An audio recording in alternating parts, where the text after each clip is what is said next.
Halo, assalamualaikum. Saya Zahratun Nur Afni, mahasiswa Unipar Jember, Prodi PLB. Di video ini saya akan memaparkan lanjutan materi dari video sebelumnya, yaitu pendidikan bagi anak penyandang sosial. Video ini saya buat untuk memenuhi tugas kuliah dengan dosen pengampu Bunda Suki Hartati, SPD MPD. Oke, materi yang saya akan paparkan selanjutnya adalah terdiri dari yang pertama ada gepeng, pemulung atau anak pemulung dan anak jalanan. Di sini materinya terdiri dari yang pertama A, pengertian, B, faktor penyebabnya, yang ketiga C, karakteristiknya. Oke, untuk materi yang kedua yaitu ada korban bencana alam, kerusuhan, dan suku yang terasing. Yang ketiga ada geng motor. Yang keempat penanggulangan terhadap anak penyandang masalah sosial. Di sini terdiri dari A, preventif, B, kuratif, yang C, prognoso. Yang kelima ada layanan pendidikan bagi anak penyandang masalah sosial. Di sini juga terdiri dari ada jenis-jenis layanan pendidikan. Nah, di dalam jenis layanan ini terdiri dari ada 5 macam. Yang pertama yaitu mobile school, yang kedua homeschooling, yang ketiga pendidikan keterampilan, yang keempat yaitu kejar paket A, B, dan C. Yang kelima ada pendidikan nilai dan sikap. Untuk yang ke B, pelaksanaan manajemen pendidikan. Kemudian ada tujuan pendidikan dan tindak lanjut pendidikan. Yuk kita masuk ke materi ya. Yang pertama di sini saya sebutkan tadi ada gepeng, pemulung anak atau anak pemulung dan anak jalanan. Di sini pengertian dari gepeng, pemulung, anak pemulung dan anak jalanan yaitu gelandangan pengemis atau pemulung dan anak jalanan pada awalnya adalah orang-orang yang miskin secara materi. Namun karena memiliki budaya miskin yaitu malas, mereka akan memenuhi kebutuhannya hanya menunggu dari belas kasihan. Contohnya seperti ngamen atau mengemis atau meminta-minta kepada orang-orang di pinggir jalan biasanya atau dari rumah ke rumah. Untuk faktor penyebabnya adalah menurut para ahli sosial, penyebab adanya gelandangan, pemulung, dan pengemis serta anak jalanan disebabkan krisis ekonomi yang berkepanjangan. Namun secara detailnya dapat dijelaskan bahwa keberadaan gepeng dan anjal disebabkan terjadi kemiskinan lokal secara kultural maupun struktural. Ini terdiri dari yang pertama, mereka tidak mampu bekerja. Yang kedua, mereka tidak mempunyai modal usaha, jadi mereka merasa tidak memiliki uang atau memiliki pemasukan, jadi dia lebih memilih untuk meminta-minta itu tadi jalan satu-satunya. Yang ketiga yaitu tidak mempunyai keterampilan kerja. Anak gelandangan biasanya itu memiliki rasa malas, maka dari itu skill atau keterampilannya tidak terasah, jadinya mereka tidak memiliki kompetensi atau keterampilan dalam bekerja. Yang keempat, tidak punya pilihan lainnya, jadi dia lebih memilih seperti yang saya katakan tadi, yaitu mengemis atau meminta-minta belas kasihan. Yang kelima yaitu lebih suka menjadi gepeng. Yang disebut gepeng ini adalah biasanya polisi cepek atau yang biasanya menyeberangkan atau apa itu. Untuk karakteristiknya yaitu mereka yang pertama itu ada tanpa kartu tanda penduduk yang disebut KTP, tidak memiliki kartu identitas, berperilaku kehidupan bebas dan gak punya aturan, biasanya sangat liar, terlepas dari norma-norma kehidupan pada masyarakat umumnya.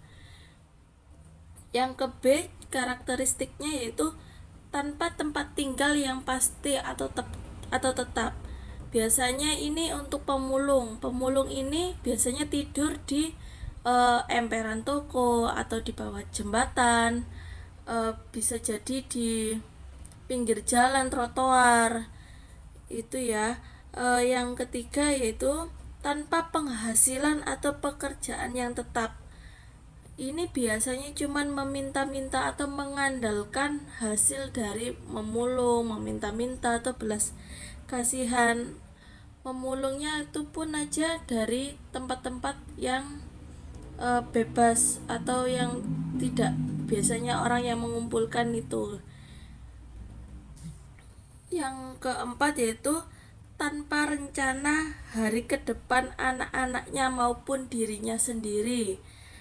Yang kelima, mata pencaharian tergantung pada belas kasihan orang lain yang saya sebutkan tadi, mengemis, memulung atau meminta-minta. Kemudian berpakaian kumuh, compang-camping dan tidak wajar. Mereka punya tujuan juga menggunakan pakaian itu karena apa? Agar dia lebih di kasih belas kasihan sama orang-orang lainnya. Yang selanjutnya memperalat sesama untuk merangsang belas kasihan orang lain, bertingkah laku untuk mendapatkan belas kasihan, berpura-pura sakit, merintih, dan kadang mendoakan sumbangan untuk organisasi tertentu. Yang selanjutnya yaitu meminta-minta atau ngamen di rumah ke rumah atau ke pasar gitu, dari ruko ke ruko, atau di persimpangan jalan atau lampu merah, tempat ibadah, tempat umum dan lain-lainnya ya. Di sini. Materi selanjutnya, di sini ada korban bencana alam, kerusuhan dan suku terasing. Di sini pengertiannya adalah mereka orang atau sekelompok orang yang menderita atau meninggal dunia akibat bencana alam, kerusuhan, korban perang yang terjadi dalam suatu daerah. Dan di sini juga terjadi biasanya di warga negara di daerah terpencil atau terbelakang serta masyarakat adat yang terpencil. Adapun faktor penyebab dari korban bencana alam. Kemudian ada faktor penyebab dari kerusuhan, ada juga faktor penyebab dari suku terasing. Di sini faktor penyebab dari korban bencana alam terdiri dari gempa, banjir, tanah longsor, gunung meletus, tsunami, kekeringan, dan lain-lain. Yang kedua, faktor penyebab dari kerusuhan, yaitu meliputi kerusuhan, konflik, atau perang. Konflik ini biasanya konflik antar tetangga, konflik antar masyarakat. Yang ketiga yaitu faktor penyebab dari suku terasing.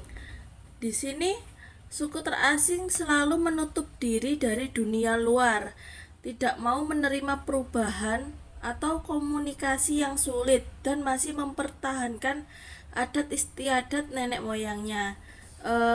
Di sini ada suku yang namanya kalau tidak salah ya, suku Baduy ini masih tetap menerapkan adat istiadat nenek moyang. Jadi di sana tidak ada kayak listrik, seperti alat komunikasi dan lain-lainnya.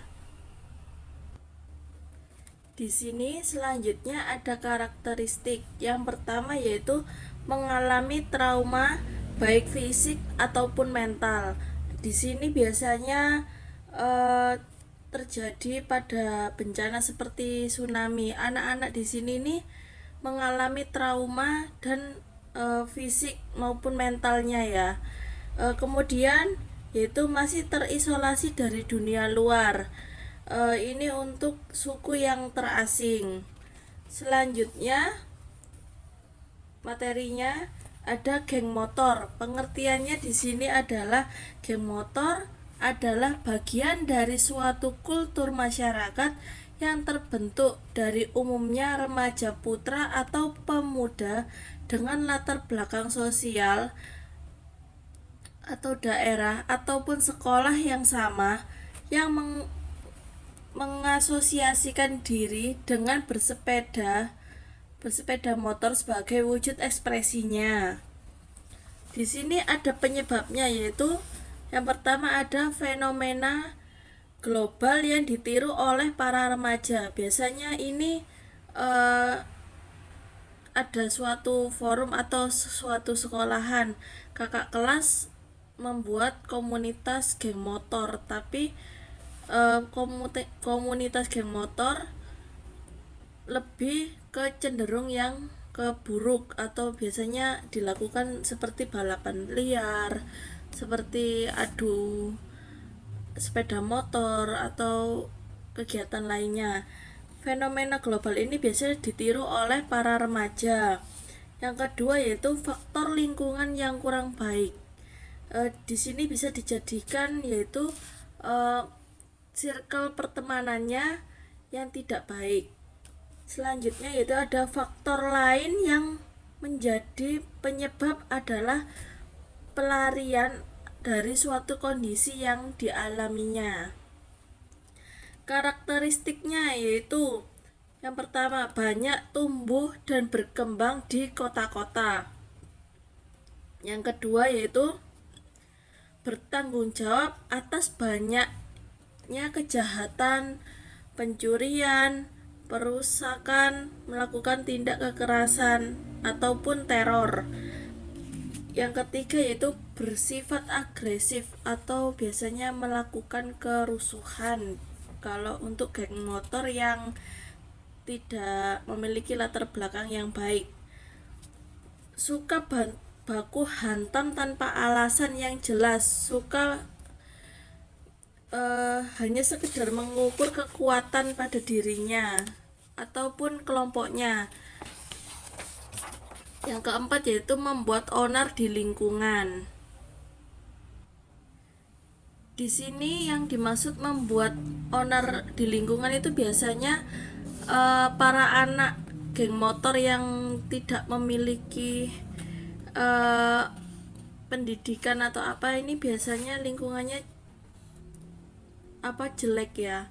Jadi sukanya membuat onar yaitu seperti balapan liar, meresahkan warga di sekitarnya. Kita masuk ke materi selanjutnya, yaitu ada penanggulangan terhadap anak penyandang masalah sosial. Di sini terdiri dari preventif, ada kuratif, ada juga prognosa. Nah, di sini preventif yaitu dengan menjadi relawan dalam membantu memberikan pendidikan kepada anak-anak yang memiliki penyandang masalah sosial, ataupun selain pendidikan ada juga keterampilan atau juga minimal peduli dengan mereka. Bisa juga memberi bantuan materi jika kita mampu.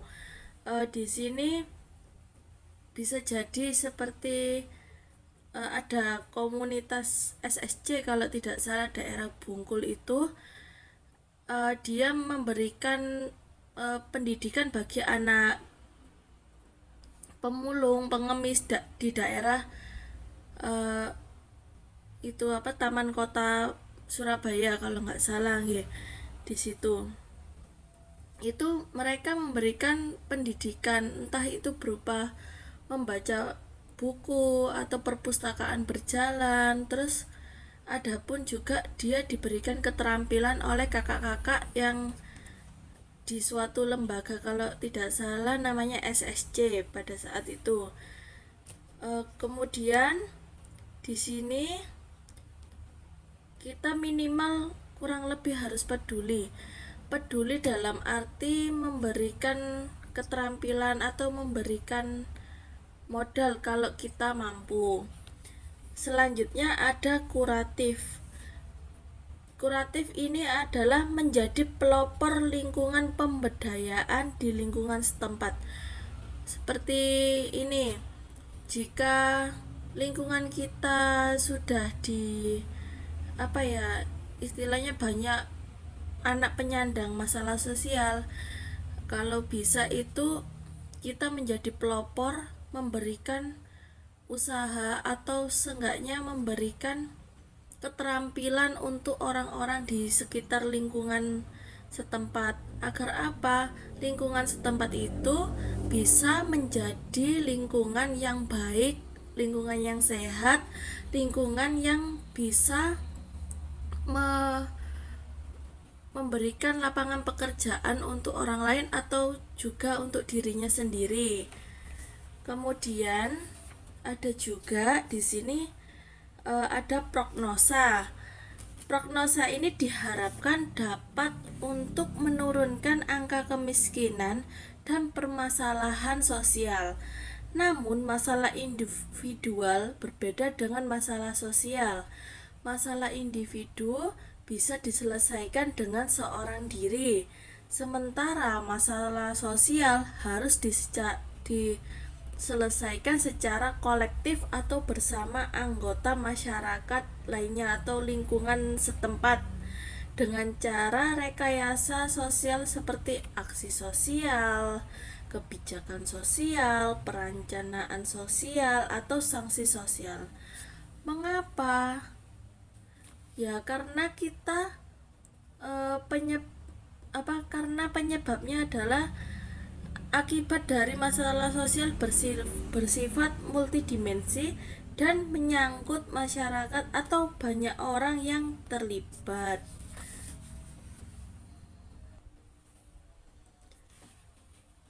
Ayo kita masuk ke materi selanjutnya, yaitu layanan pendidikan bagi anak penyandang masalah sosial. Layanan pendidikan bagi anak penyandang masalah sosial ini ada beberapa macam, yaitu terdiri dari jenis-jenis layanan pendidikan. Kemudian ada pelaksanaan manajemen pendidikan. Kemudian ada tujuan pendidikan. Yang selanjutnya ada tindak lanjut pendidikan. Nah, di sini jenis-jenis layanan pendidikan untuk anak-anak terdiri dari mobile school, homeschooling. Yang ketiga ada pendidikan keterampilan. Yang keempat ada kejar paket A, B, dan C. Yang kelima ada pendidikan nilai dan sikap. Nah, di sini yang pertama ada mobile school. Mobile school adalah pendidikan merupakan hak orang tanpa memandang status ekonomi, status sosial, dan sebagainya. Oleh karena itu, pemerintah pusat maupun pemerintah lokal harus berupaya menyediakan fasilitas yang dapat memungkinkan pendidikan yang dapat dinikmati oleh seluruh masyarakat tanpa terkecuali. Pemerintah lokal telah dapat menyelenggarakan bentuk layanan pendidikan secara formal, yaitu pendidikan yang dilaksanakan di tempat yang telah disediakan seperti di sekolah. Namun, bagaimana dengan bentuk layanan pendidikan non-formal? Layanan pendidikan non-formal dapat diartikan sebagai bentuk layanan pendidikan di luar jalur formal, misalkan proses pendidikan di tempat khusus, bimbingan belajar, kejar paket atau yang disebut kegiatan belajar paket A, B, C, dan tempat belajar lainnya di luar sekolah. Model layanan pendidikan non-formal ini biasanya diselenggarakan pada sebuah tempat yang sifatnya menetap. Namun, kelemahan model ini adalah masih adanya beberapa kalangan masyarakat yang belum tersentuh layanan pendidikannya. Oleh karenanya, dibutuhkan secara kreatif dari pihak yang berwenang untuk mengatasi masalah ini. Pemerintah kota telah menemukan cara-cara kreatif untuk menanggulangi masalah seperti tersebut yang sudah saya ucapkan seperti tadi ya, dengan menggunakan pola sekolah bergerak untuk memenuhi kebutuhan layanan pendidikan bagi masyarakat yang terpinggirkan atau biasanya masyarakat yang belum mendapatkan pendidikan. Konsep yang ditawarkan adalah dengan konsep mobile school. Dengan konsep ini diharapkan agar seluruh warga atau masyarakat sekitar yang belum tersentuh pendidikan dapat menggunakan fasilitas tersebut tanpa mengeluarkan biaya sepeser pun atau sedikit pun. Karena mobile school ini yang pada operasionalnya dengan menggunakan kendaraan bergerak menjangkau para masyarakat yang belum mendapatkan pendidikan yang baik. Konsep mobile school ini merupakan program yang dirancang untuk menjaring siswa putus sekolah atau biasanya siswa yang mengalami drop out atau anak jalanan yang belum mendapatkan pendidikan. Khususnya anak jalanan ini agar termotivasi kembali ke bangku sekolah atau bangku pendidikan agar dia bisa belajar, keinginan belajarnya dia lebih terbangun lagi. Pemerintah akan menjamin mereka yang termotivasi untuk disalurkan ke sekolah-sekolah terdekat dengan cara menjalin kerjasama dengan sekolah-sekolah agar calon siswa yang tertarik bisa langsung disalurkan dengan sesuai kebutuhannya, baik melalui jalur pendidikan formal maupun informal. Kita masuk jenis-jenis layanan yang kedua, yaitu ada homeschooling. Homeschooling adalah jalur pendidikan keluarga dan lingkungan informal. Sekolah rumah dilakukan di rumah, di bawah pengarahan orang tua dan tidak dilaksanakan di tempat formal lainnya.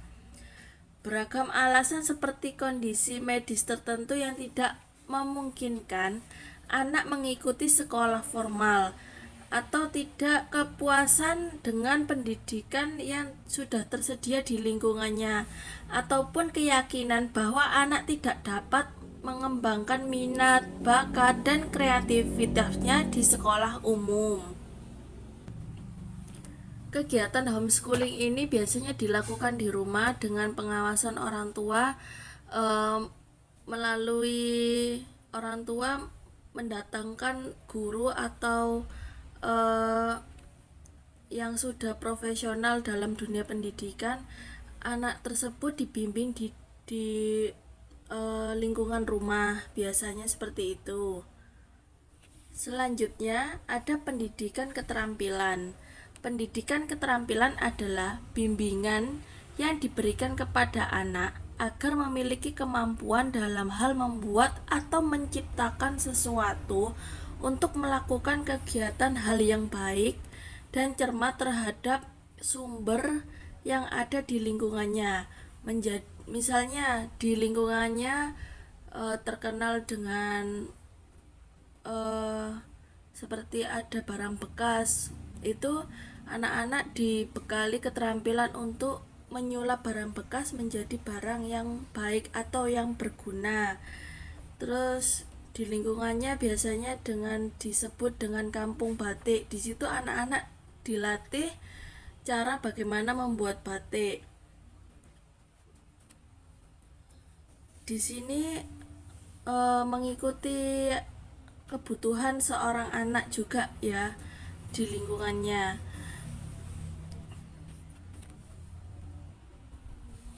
Mengapa anak-anak harus dibekali pendidikan keterampilan? Menurut saya, anak-anak harus dibekali karena untuk kehidupan di kemudian harinya, meskipun dia masih anak-anak, harus memiliki skill atau kompetensi. Misalnya dia lebih cenderung suka memasak atau bisa menjahit, itu harus lebih diasah.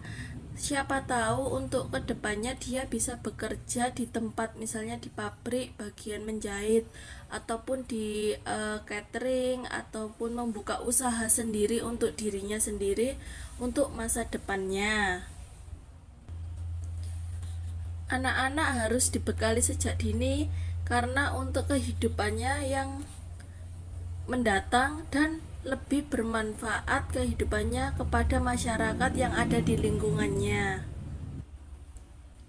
Materi selanjutnya di sini yaitu memasuki kejar paket A, B, dan C.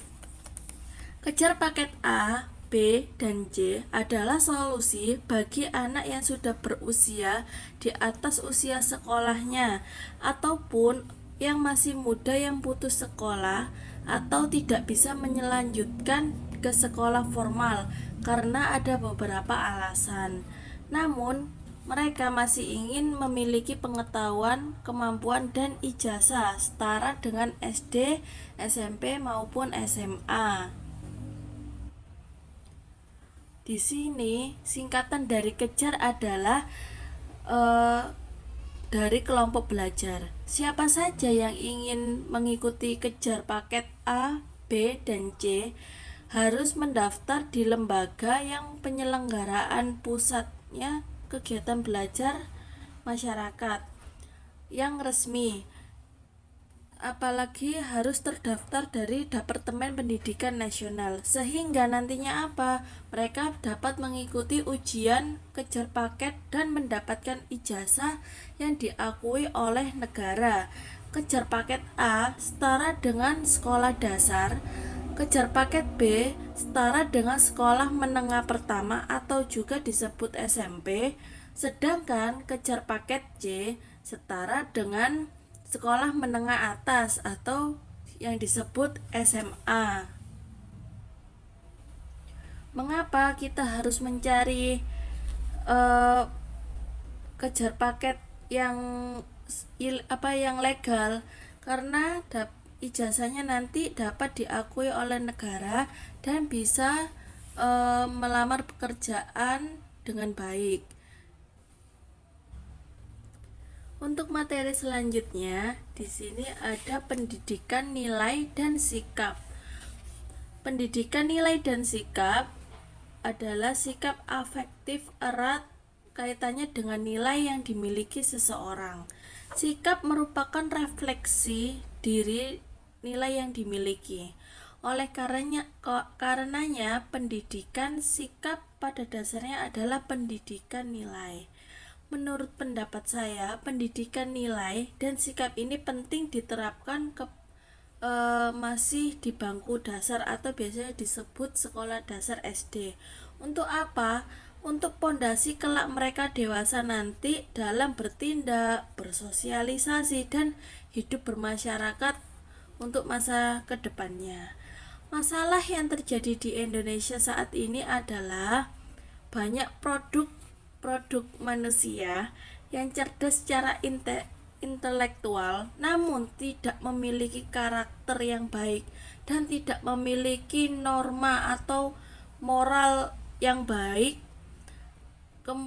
sehingga mereka kehilangan kemampuan untuk mengendalikan dirinya, atau lebih menghormati orang lain, menjaga perasaan sesama manusia.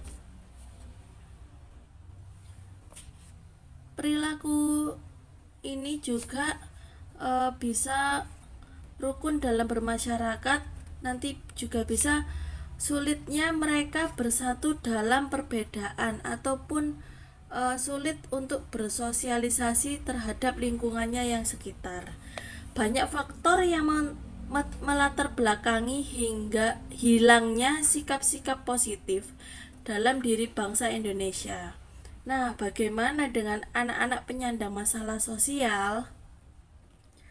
Sedangkan mereka saja tidak termasuk penyandang masalah sosial. Inilah peran pentingnya pendidikan nilai dan sikap bagi anak-anak penyandang masalah sosial. Oke, untuk materi selanjutnya di sini ada pelaksanaan dan manajemen pendidikan. Pelaksanaan pendidikan adalah kegiatan untuk merealisasikan rencana untuk menjadi tindakan nyata dalam rangka tujuan apa? Secara efektif dan efisiensi dalam belajar mengajar. Manajemen pendidikan suatu proses perencanaan, perorganisasian, pelaksanaan, dan pengawasan dalam mengelola sumber daya yang mana hal bisa berupa money, material, metode, machines, market, dan lain-lain, segala hal untuk mencapai tujuan pendidikan yang efektif dan efisien. Untuk apa? Untuk mewujudkan hal tersebut membutuhkan sebuah rancangan dan perancangan yang harus matang pada kegiatan sebelumnya. Nah, di sini materi selanjutnya ada tujuan pendidikan. Tujuan utama untuk menjadi media dalam melakukan pengembangan potensi dan mencerdaskan manusia agar siap menghadapi kehidupan di masa yang akan datang. Di sini terdiri dari yang pertama, terciptanya pendidikan yang merata, bermutu, relevan, dan akuntabel. Meningkatnya citra positif pendidikan, teratasi mutu pendidikannya. Yang kedua, terwujudnya suasana belajar dan proses pembelajaran yang aktif, kreatif, dan efektif sehingga akan menghasilkan proses pembelajaran yang menyenangkan dan tidak membosankan dan bermakna bagi peserta didik dan juga pendidik. Jadi di sini kita sebagai calon guru harus memberikan pembelajaran atau memberikan materi itu harus berupa yang menyenangkan untuk anak untuk anak didik kita. Karena apa? Agar anak didik kita itu selalu bahagia dalam menanggapi tentang masalah proses pembelajaran.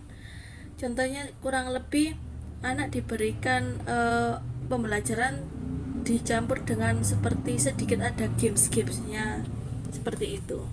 Yang ketiga, ada identifikasi kelemahan, kekuatan, peluang, dan ancaman dalam perencanaan. Yang keempat, terciptanya peserta didik yang aktif dalam mengembangkan potensi dirinya agar memiliki kekuatan spiritual keagamaan, pengendalian diri, kecerdasan, akhlak mulia, serta keterampilan yang diperlukan dirinya.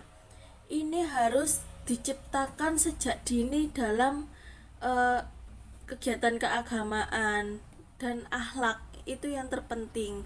Karena apa? Kedepannya agar anak-anak lebih menjadi manusia atau menjadi masyarakat yang lebih baik. Untuk selanjutnya yaitu tindak lanjut pendidikan. Tindak lanjut dan evaluasi program adalah suatu komponen manajemen program yang esensial dalam program bimbingan dan konseling.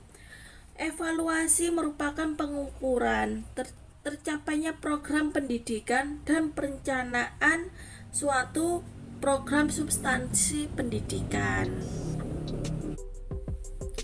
Oke, untuk materi kali ini sudah saya paparkan.